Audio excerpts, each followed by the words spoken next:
كنت فاكر انك لما تحب بجد ممكن تاخد اللي بتحبها، ممكن يجمعكم بيت عشان انت تعبت او عشان صبرت واستنيت برضو. بس انا نسيت حاجة مهمة اسمها النصيب. هتقولوا انت حرقت القصة بتاعتك، انت كده القصة ملهاش اي معنى. اقول لكم لا، انا بس بقول لكم بصوا قدامكم. في ناس كتير بتتسلى بينا وناس تانية بتستنى اقل فرصة عشان تقرب لنا، واحنا مش شايفينهم او مش عايزين نشوفهم.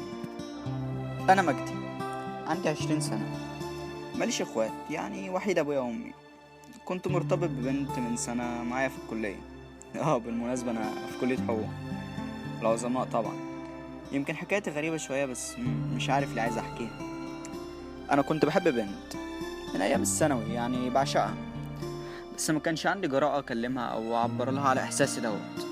يعني أبوها راجل مستشار وأنا أبويا نجار. دي مش تريقة على فكرة، دي حقيقة، يعني مفيش مقارنة. كان خوف إن أقرب لها أبويا ينضر بسببي، لأن ده راجل مستشار طبعا. والايام دي كداب اللي يقولك انا بشتري راجل. المهم الاخلاق يا ابني، اهم حاجه تتقي الله فيها، معروف ان اهم حاجه فلوسك طبعا. المهم هي كانت شاطره جدا جدا، ومع ذلك دخلت معايا حقوق. هتقولوا ازاي شاطره ودخلت حقوق؟ هقول لكم هي كانت جايبه 97%، بس عشان عايزه تبقى فائد قضاء الدوله. طبعا دول اللي بيساعدوا المستشارين والقضاة. ابوها من الاخر كان هيساعدها، يعني حتى لو ما جابتش المجموعه كانت هتدخلها برضه. وده طبعا كان مهم بالنسبه لها انها تدخل حاجه زي دي. المهم ما كانش في اي طريقه اكلمها بيها، او يمكن كنت خايف الصراحه، مش عارف استحمل لما اقول لها بحبك وهي تقول لي انا مش بحبك. ما كنتش هستحمل الصراحه. فقررت اخدها من قصرها وادور على واحده تستاهلني. ولقيت اسراء، بنوته طيبه جدا، جدعه جدا. كانت بدايه تعرفنا في الكورس، يعني وقعت منها الفلوس، نسيت شنطتها وكده في العربيه، وما كانش معاها فلوس تروح. وانا كنت معايا فلوس، كنت مخنصرها من الكورس الحمد لله يعني. وديتها 50 جنيه، والله العظيم ما جابتهم لحد دلوقتي. المهم بعد الموقف ده استجدعتني جدا، وابتدت تقرب مني وابتدت اقرب منها، بشوفها كل يوم وبحاول ان اعود نفسي عليها. وهي ابتدت تساعدني اهتم بدراستي واذاكر عشان اكون معاها ونتجوز ونساعد بعض. بس للاسف تأتي الرياح بما لا تشتهي السفن. مساعدتها ليا جاب ضرر ليها. هي تساعدني اذاكر وانا اشد حيلي واتعرف على الدكاتره، وهند تبتدي تقرب مني عشان شاطر واساعدها في المذاكره، وطلبت رقمي وتعرفت عليها كويس، مع اني معايا واحدة بتحبني جدا.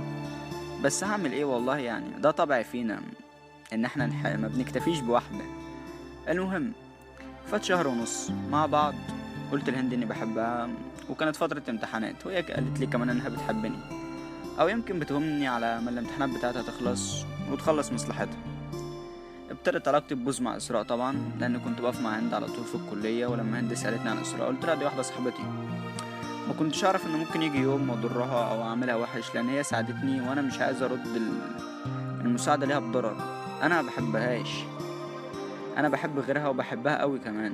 واللي بحبها ادتني فرصه كبيره ان اقرب، وبقيت بحاول على قد ما اقدر اني اعلقها بيا عشان ما اسيبهاش بعد الفتره دي، مع اني عارف انها بتكلمني عشان مصلحه. والله عارف.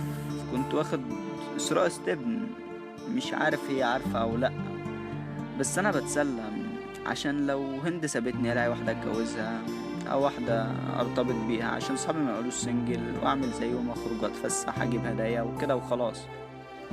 بقيت محتار اعمل ايه، وقررت صراحه. هي ابتدت تشك اصلا اني بحب هند، واكيد فهمت اني مرتبط بيها من بصتنا لبعض. ده انا حتى كنت بسيبها واقفه واروح اقف مع هند. وجي يوم المقابله اتفقت معاها اننا هنروح كافيه عشان اتكلم معاها. قالت لي اشمعنى؟ دي اول مره يعني تقول لي كده؟ انت افتكرت ان احنا مرتبطين؟ قلت لها تعالي وهتفهمي. قفلت وفهمت قد ايه انا هكسرها. الموضوع صعب قوي عليها، بالنسبه لي انا عادي. انا هقول لها هتنزل دمعتين وتروح وهتنساني، ده اللي كان في دماغي الصراحه. وانا هروح لهند حبيبتي تنسيني مشاكل الدنيا طبعا. وجات لي بصت في عينيها وابتديت ابتسم ابتسامه خفيفه. قلت لها لما اخلص كلامي سامحيني ممكن؟ قالت لي سامحك ازاي؟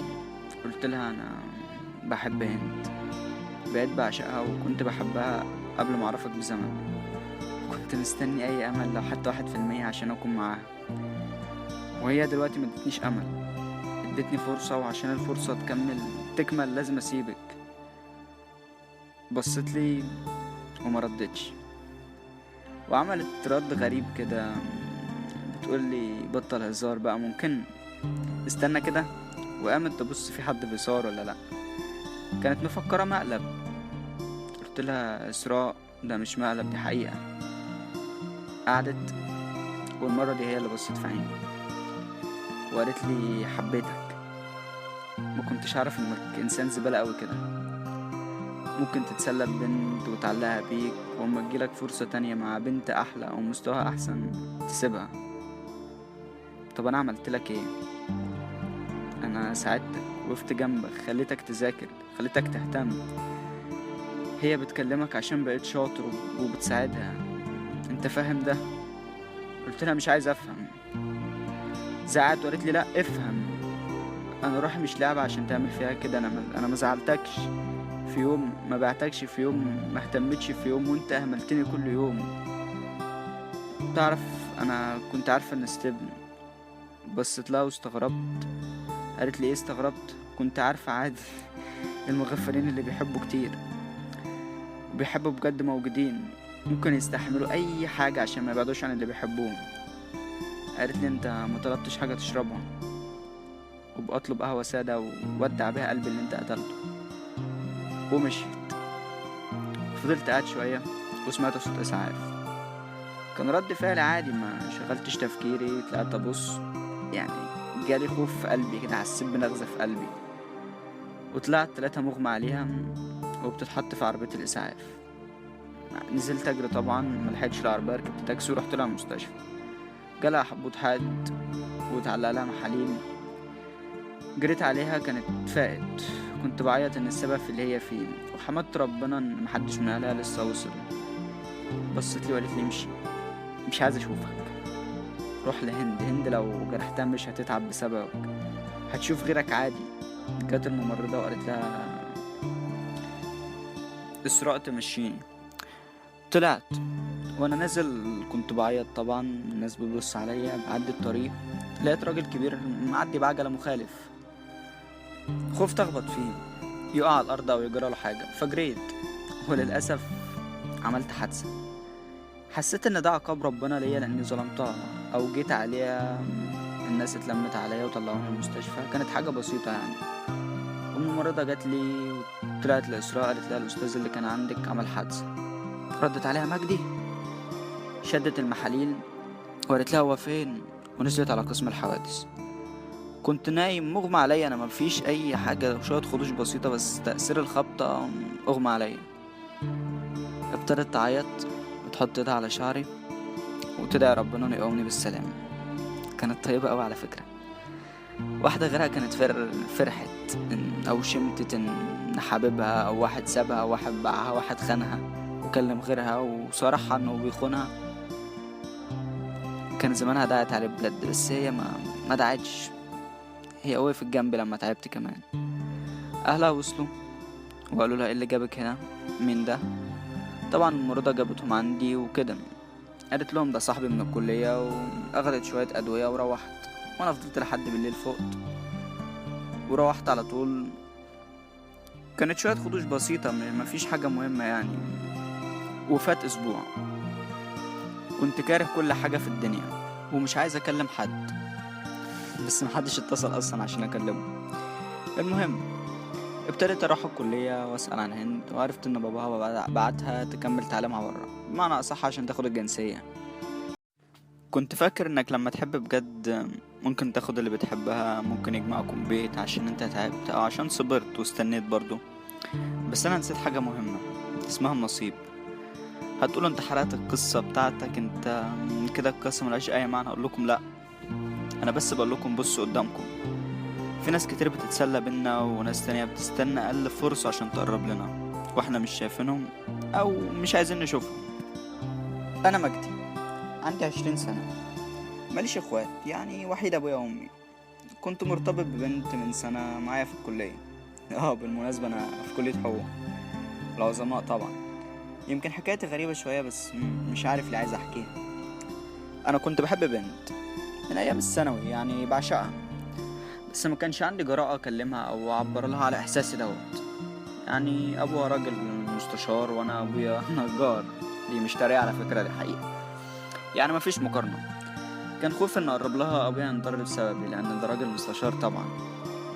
والايام دي كداب اللي يقولك انا بشتري راجل. المهم الاخلاق يا ابني، اهم حاجة تتقي الله فيها. معروف ان اهم حاجة فلوسك طبعا. المهم هي كانت شاطرة جدا جدا، ومع ذلك دخلت معايا حقوق. هتقولوا ازاي شاطرة ودخلت حقوق؟ هقول لكم هي كانت جايبة 97%، بس عشان عايزة تبقى فائقة قضاء الدولة. طبعا دول اللي بيساعدوا المستشارين والقضاة. أبوها من الآخر كان هيساعدها، يعني حتى لو مجابتش المجموعة كانت هتدخلها برضو. وده طبعا كان مهم بالنسبة لها إنها تدخل حاجة زي دي. المهم ما كانش في أي طريقة أكلمها بيها، أو يمكن كنت خايف الصراحة. مش عارف أستحمل لما أقول لها بحبك وهي تقول لي أنا مش بحبك. ما كنتش هستحمل الصراحة. فقررت أخدها من قصرها وأدور على واحدة تستاهلني. ولقيت إسراء، بنوتة طيبة جدا، جدعة جدا. كانت بداية تعرفنا في الكورس يعني. وقعت منها الفلوس، نسيت شنطتها وكده في العربية، وما كانش معاها فلوس تروح. وانا كنت معايا فلوس، كنت